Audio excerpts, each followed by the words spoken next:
Assalamualaikum dan salam sejahtera. Anda sedang menonton edisi khas Agenda Wani dan hari ini fokusnya hanya satu.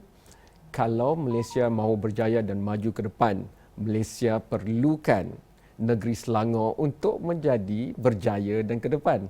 Kerana negeri Selangor adalah pusat pembangunan, kemajuan dan juga pelaburan untuk Malaysia.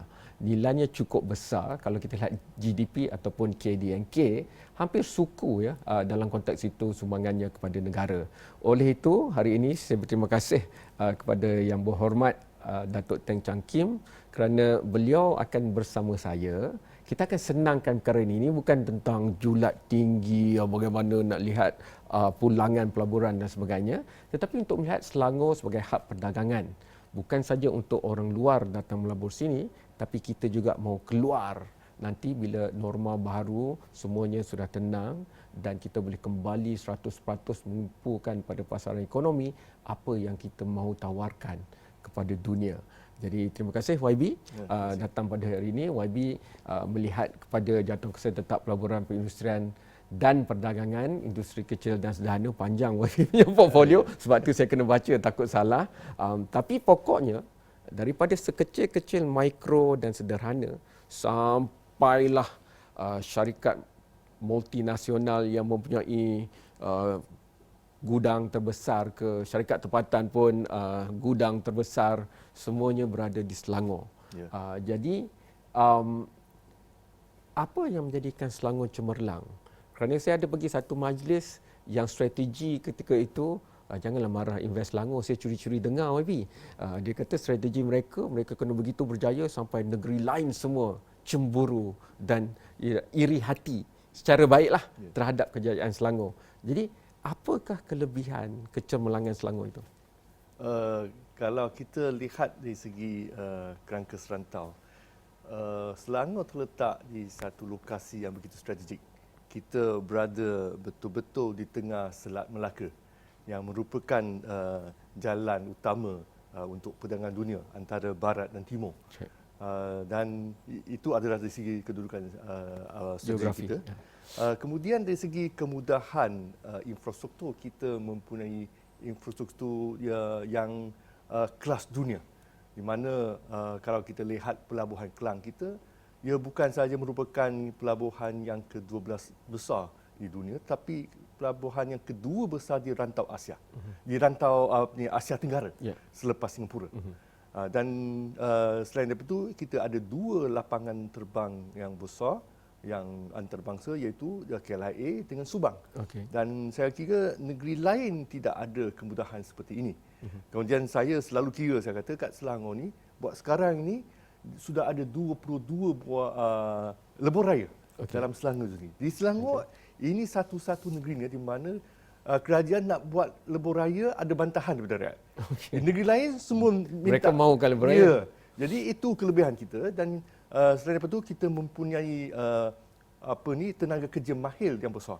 Kerana di Selangor sendiri pusat pengajian tinggi ada 160. Dan ini membekalkan tenaga kerja mahir dan tenaga kerja yang berpengetahuan. Itu menjadi kelebihan Selangor berbanding dengan negeri-negeri lain. Dan selalu saya menegaskan kepada Invest Selangor dan pegawai-pegawai kita adalah bahawa kita sebenarnya pesaing kita bukan negeri-negeri di Selangor. Selangor harus menjadi sebenarnya pemimpin ataupun mungkin abang kepada negeri lain untuk kita bersaing dengan negara-negara lain dalam Asia Tenggara itu sendiri. Itu sepatutnya adalah menjadi sasaran kita, bersaing dengan negara lain dan bukan bersaing antara negeri. Dia dalam bahasa mudah harian tak mainlah tengok dalam negeri. Dia perlu melihat terantau sekurang-kurangnya atau terus global. Dalam konteks itu, jika kita pulang ke tahun 70-an, Pulau Pinang bangkit. Bukan saja untuk Malaysia, tapi satu rantau melihatnya, tiba-tiba dia buat ENE, elektrik dan elektronik itu. Jika Selangor mahu bermain di aras lebih tinggi lagi berbanding negeri-negeri lain, apakah kelebihan yang akan digunakan untuk menjadi magnet? Kerana bila dia nak bersaing di pentas dunia, secara langsung bersaing dengan Singapura, secara langsung bersaing dengan Taiwan, secara langsung bersaing dengan kebangkitan Vietnam misalnya. Jadi saya gabungkan niat untuk pergi antarabangsa secara mutlak itu dengan apakah kelebihannya. Kita harus melihat kelebihan dan kekuatan kita di mana. Jadi saya lihat yang pertama saya sebutkan tadi, kita ada 160 buah pusat pengajian tinggi.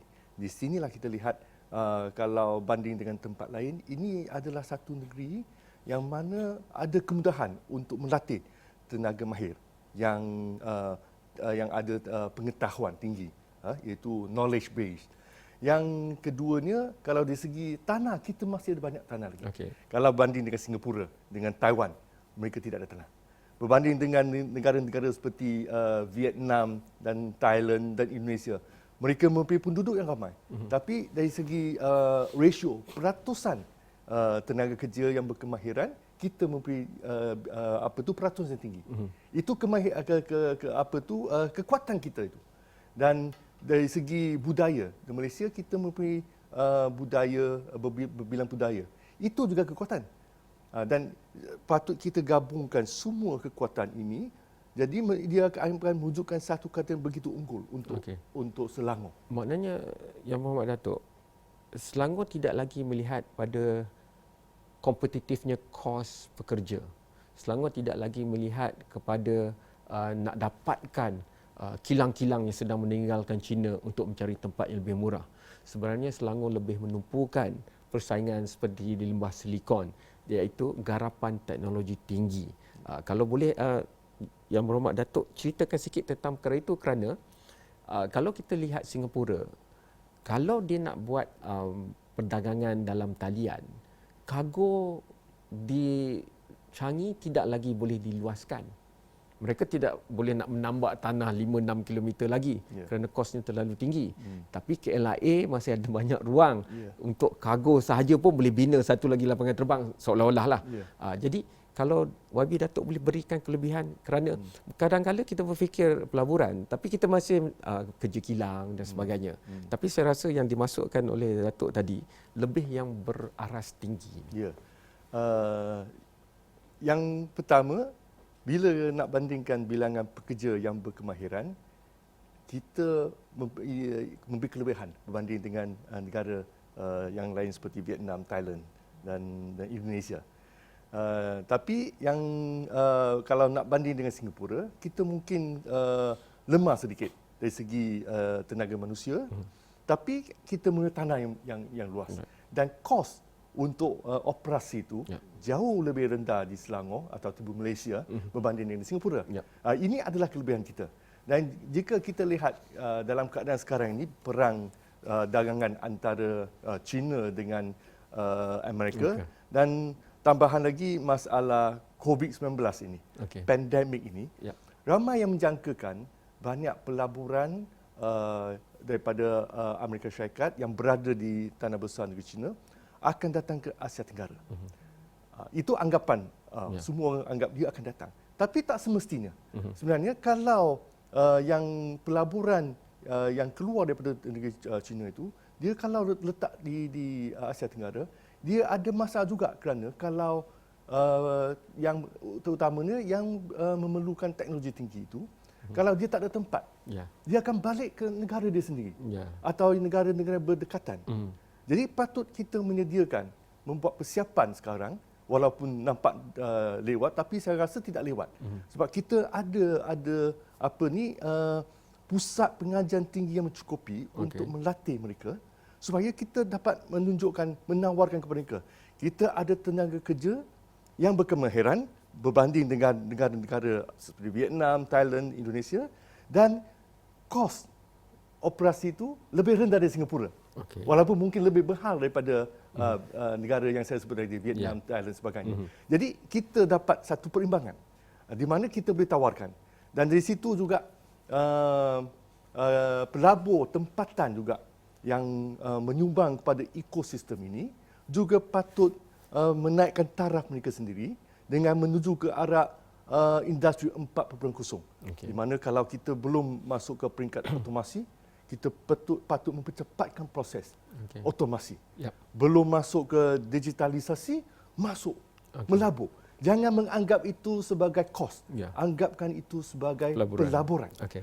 Jadi kita kena ada persepsi, ada mentality itu bahawa teknologi bertambahan dengan tenaga kerja yang berkemahiran dengan kita mempunyai tanah yang masih luas lagi sebagai kekuatan kita. YB, satu kekuatan negeri berbanding negara ialah negeri lebih rapat dan menguasai sebenarnya the second and third layer of government, lapisan kedua dan ketiga, iaitu negeri, dan yang ketiga itu pihak berkuasa tempatan. Saya bagi contoh, kalau untuk jalur lebar, ramai orang tengok menara telekomunikasi. Tapi apa gunanya ada menara telekomunikasi jika jaringan gentian fiber itu tidak sampai? Dan untuk meletakkan jalinan gentian fiber optik dan sebagainya memerlukan kelulusan perancangan polisi pihak berkuasa tempatan. Adakah di Selangor itu yang boleh dijanjikan kepada pelabur, kerana senang untuk bercakap tentang digitalisasi dan juga tentang industri revolusi perindustrian 4.0, tetapi sebenarnya bukan hanya pelaburan itu, ekosistem lain juga perlu bergerak seiring dengan keperluan itu. Jadi adakah itu kelebihan bagi Selangor kerana kestabilan ekonomi yang kuat? YB boleh bercakap dengan ahli-ahli majlis dan juga pengurusi-pengurusi jawatankuasa yang lain supaya sebarang, seperti saya terlibat dalam perbincangan pra-belanjawan negeri Selangor. Jadi ada banyak perkara seperti itu yang menyusunnya serentak. Pandangan YB. Yang penting bagi Selangor untuk mendahului negeri-negeri lain adalah di mana kita ada satu dasar yang begitu penting, dasar mesra perniagaan. Jadi bila ada mentaliti seperti itu, maka segala langkah kita, perancangan kita semua ke arah situ. Jadi di negeri Selangor kita sentiasa mengingatkan pegawai-pegawai kita, agensi-agensi kita supaya mempunyai mentaliti bukan sebagai regulator, tapi mentaliti kita adalah kena ubah. Kita bukan saja memainkan peranan sebagai regulator, menjaga undang-undang, menjaga peraturan, kita juga harus pada masa yang sama mempunyai mentaliti sebagai fasilitator. Jadi dengan itu, kita melihat kita harus bekerjasama dengan pihak pelabur. Dan dengan itu kita mewujudkan jawatankuasa, satu jawatankuasa penyelarasan, di mana apabila pelabur ada masalah dalam permohonan untuk pembangunan, termasuk juga agensi-agensi kerajaan, seperti mungkin TNB dan sebagainya, yang memerlukan kelulusan daripada kerajaan ataupun pihak berkuasa tempatan, maka kita akan memanggil mesyuarat untuk menyelaraskan semua masalah ini. Jadi dengan itu, semua jabatan bila duduk semeja, dia saling memahami keperluan dan masalah masing-masing. Maka dia akan betul ansur. Dan perkara ini kalau satu jabatan tidak mahu betul ansur dengan lain, dia akan menghadapi masalah bila permohonan dia juga. Jadi dengan cara itu kita mewujudkan satu, kita tak panggilnya sebagai pusat serenti, tapi kita mempunyai satu mesyuarat yang berkala. Setiap bulan ada dan jika perlu kita tambahkan lagi. Jadi semua jabatan bekerja bersama, maka dia akan melicinkan semua proses. Jadi termasuk pembangunan infrastruktur dan termasuk permohonan dan sebagainya. Datuk, saya nak rehatkan sekejap perbincangan ini, tapi saya jual dululah soalan saya. Bagi saya, memang Selangor tidak boleh dibandingkan dengan negeri lain. Bukan saingannya lah. Dia macam Liverpool. Jadi, dia perlu dibandingkan dengan negara. Contohnya seperti Estonia, yang begitu mengadaptasi ekonomi digital. Jadi saya dengar banyak perkara sudah. Kalau kita lihat ada iClean, ada IRS, Intelligent Response System, Selangor Intelligent Transport System, Cashless Economy, Wi-Fi Smart Selangor dan sebagainya. Malah baru-baru ni saya dengar tak lama kalau anda kerja di Selangor, tak ada lagi pegang kad-kad perakam waktu, pergi masuk dalam mesin, tarik keluar, tak ada dah. Hanya menggunakan ini sahaja. Dan mungkin terpaksa tangkap wifi atau selfie. Itu je. Jadi itulah kecanggihan yang Selangor cuba terapkan. Jadi saya nak minta YB untuk berikan contoh-contoh spesifik, terutama bagi mereka yang berada di Lembah Kelang mungkin nak mengetahui. Selepas itu kita gabungkannya dengan dah ada semua itu, apakah pelaburan dan juga usaha sama ingin ditarik ke Selangor? Kerana Selangor tak nak just any inisiatif atau sebarangan. Selangor nak yang berkualiti, dan berkonsepkan teknologi tinggi dan ekonomi digital. Itu kita bincangkan selepas ini.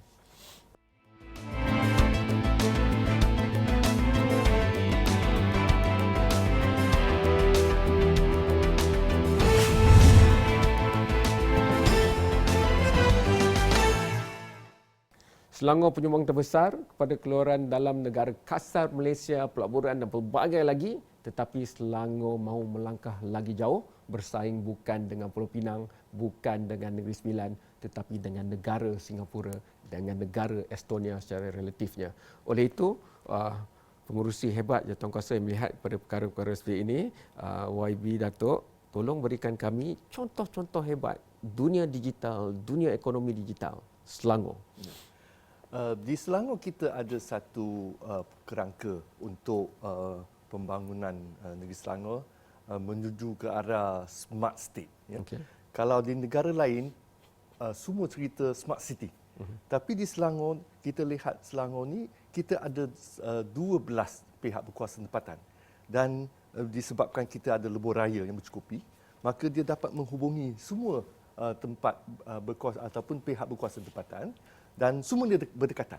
Jadi tidak wajar kita melaksanakan program Smart City. Kerana kalau Smart City, kalau semua PBT menggunakan aplikasi yang berlainan, sistem berlainan, dia akan menimbulkan kekeliruan. Maka kita membuat keputusan, kita cuma ada satunya, iaitu Smart Selangor. Ada satu rangka untuk dilaksanakan di semua PBT ini.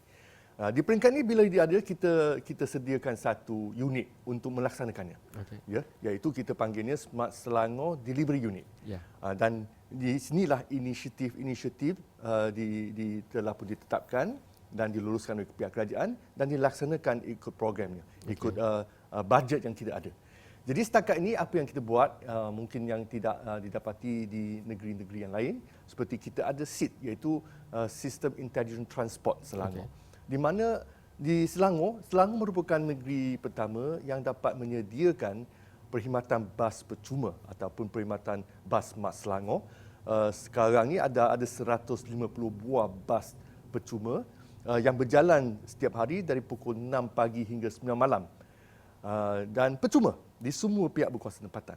Dan ini bukan kita nak sediakan sebagai kebajikan. Kita menyediakannya sebagai satu cara penyelesaian kepada kesesakan lalu lintas. Okay. Di mana kita nak ubahkan rasio sekarang. Rasio sekarang adalah mereka yang menggunakan kenderaan persendirian dengan kenderaan awam adalah 8-2. Okay. Dan kita nak ubah kepada 28. 4-6. Okay. 28 tu.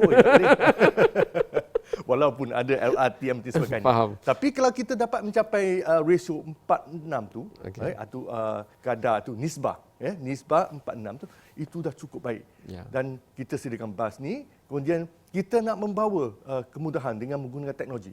Maka bas itu kita lengkapinya bukan sahaja ada hawa dingin, tapi ada Wi-Fi percuma. Dan di setiap stesen juga ada Wi-Fi-nya. Okay. Dan dengan menggunakan aplikasi SITS ini, maka penumpang dia dapat mengetahui di manakah dia nak cari, di manakah hentian bas. Yang paling dekat, yang jauh, semua dapat kita lihat daripada aplikasi melalui handphone kita ni.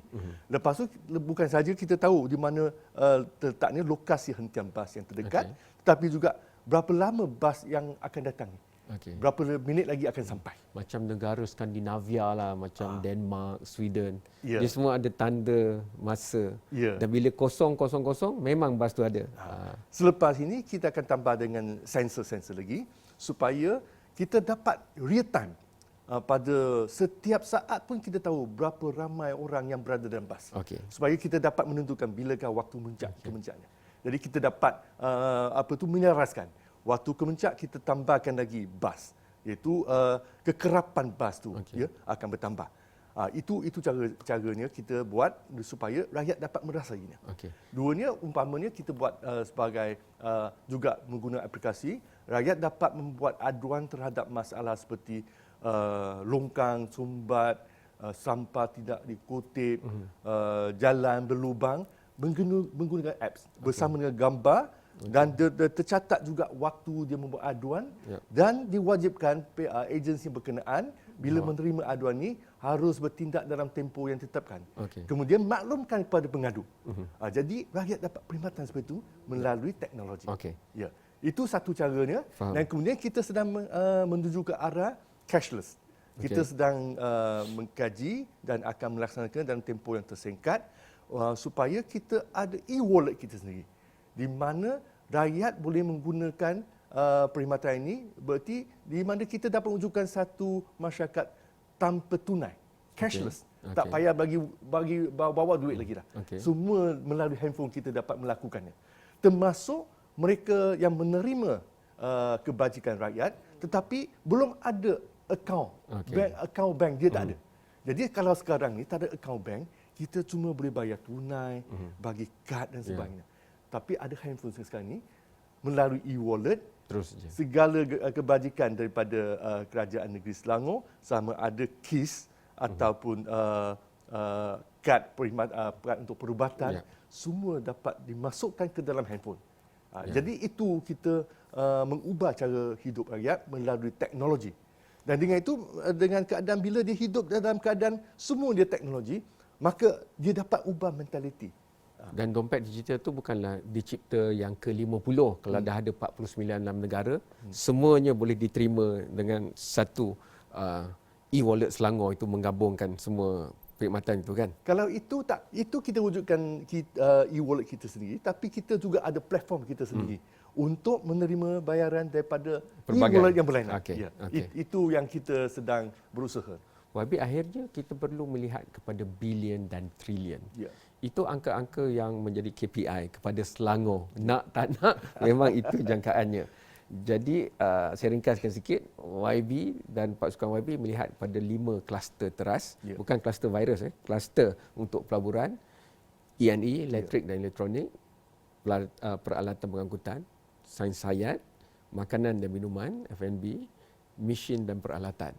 Kenapa 5 ini dan bagaimana untuk juga menggapai imajinasi anak-anak muda? Selangor antara kumpulan anak-anak muda yang cukup terpelajar. Tadi kita sudah berikan bilangan universiti dan sebagainya. Dan sebab itu mereka tentunya lebih terdedah kepada pelbagai pembangunan. Jadi jika mereka melihat Silicon Valley, mungkin melihat Cyberjaya dan mahukan sesuatu yang sama. Jadi saya sambungkan semua soalan itu kepada 5 kluster teras tu. Ya, 5 kluster ini kita tetapkan mengikut satu kajian yang kita buat bersama dengan universiti, dan dari situ kita merangkakan plan induk perindustrian di Selangor. Maka 5 kluster ini dikenal pasti. Dan daripada 5 kluster ini kita memberi pengkhususan ataupun fokus kepada 2 bidang sebenarnya. Satunya adalah di bawah peralatan pengangkutan. Kita memberi fokus yang khusus kepada aero angkasa. Aero angkasa ini termasuk MRO, iaitu maintenance, repair and overhaul. Dan juga termasuk aero manufacturing. Tidak masuk lagi aviation. Kita melihat pada MRO dengan aero manufacturing kerana dia melibatkan teknologi yang tinggi. Dan sekarang ini di Malaysia sekalipun, kita dah ada perkhidmatan seperti ini. Umpamanya untuk memperbaiki atau menyelenggara mesin pesawat, enjin pesawat. Kita dah boleh buat yang tercanggih. Kita dah mampu melakukannya. Kalau kita lihat pembuatan peralatan yang lain seperti sayap Airbus A320. Ini adalah pesawat yang paling popular yang kita tahu, semua kita tahu, kita kenal. Kalau Air Asia, Air Asia memang menggunakan semuanya pesawatnya semua A320. Yang itu sayapnya dia di Malaysia di Subang, kilang itu membekalkan 60 hingga 7% daripada sayap keseluruhan pesawat A320 seluruh dunia. Itu kekuatan kita. Sebab itu kita nak beri penumpuan dari segi kita membuat mereka, mereka bentuknya, desainnya dan sebagainya, termasuk pembuatannya. Kita mampu melakukannya. Banyak benda Selangor, masa saya tak cukup. Tapi saya nak tanya soalan ni. Selangor Business Hub, hub perdagangan Selangor tu, bagaimana ia strategik pada semua yang kita bincangkan?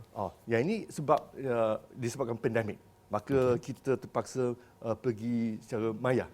Oleh itu kita mewujudkan platform ini supaya kita masih dapat memperkenalkan Selangor sebagai destinasi pelaburan, khususnya dalam bidang teknologi tinggi kepada seluruh dunia. Maka rujukannya, dan melalui platform ini, kita tidak perlu lagi pergi ke luar negara dalam keadaan pandemik bila semua sempadan masih belum terbuka.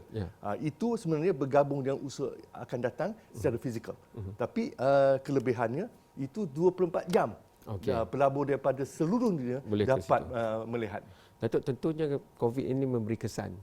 Jadi impak, tapi ramai juga yang melihatnya inilah masa untuk mengambil risiko dan mengadakan pelaburan baru dan kukuhkan diri. Memang kalau sebelum ini, sebelum pandemik, kita tidak memikirkan kita perlu Selangor Business Hub, iaitu kita buat secara online. Dan disebabkan pandemik ini terpaksa dia mempercepatkan proses untuk juga membawa promosi kita dengan menggunakan teknologi. Itu saya rasa sesuatu yang di luar jangkaan kita. Sebab itu kita sedang berusaha kuat menggunakan teknologi, menggunakan platform teknologi. Bukan saja kita memimpin dengan memimpin melalui teladan. Kita tunjukkan kepada pelabur-pelabur kita, pelabur tempatan, kita mesti menggunakan teknologi dengan sepenuhnya. Tahun lepas memang kita lihat berpuluh bilion. Tahun ni mungkin tidak sampai. Secara pragmatik. Jelasnya. Jadi bagaimana itu kita tidak harus jadikan halangan, tetapi menuju ke depan. Saya rasa pandemik ini ataupun lockdown ini memberikan kita masa sebenarnya untuk merenungi apa yang kita berlaku dan merancang yang baru, cara yang inovatif untuk kita mempromosikan Selangor. Terima kasih banyak YB kerana tanpa YB mungkin burger yang anda cukup suka itu, Ramly Burger, tidak mempunyai gudang besar di Malaysia yang berada di Selangor. Tanpa beliau, mungkin reban ayam yang kita ada untuk security makanan ataupun jaminan makanan kita masih lagi dibina sendiri gunakan tangan, bukan teknologi tinggi Belanda seperti Big Dutchman misalnya. Tanpa jawatankuasa dan juga institusi yang ada di bawah YB seperti Invest Selangor, mungkin baju jenama hebat Jepun seperti Uniqlo anda tidak akan sampai ke destinasi kerana logistiknya tidak ada dan gudang-gudang logistik ada di Selangor. Jadi terima kasih banyak kepada YB atas semua itu. Cuma tentunya rakyat sekarang mengharapkan lebih lagi kerana ini era norma baru. Terima kasih kepada anda. Terima kasih kepada Invest Selangor yang membantu menjadikan diskusi ini berjaya, dan insyaAllah kita akan terus ikuti dengan rapat Selangor ini kerana saya pun duduk di Selangor, jadi saya nak pakailah semua aplikasi digital itu, dan kita akan panggil lagi YB di masa yang terdekat untuk memberikan kita perkembangan terkini. Sekian, selamat malam, jumpa lagi. Thank you so much.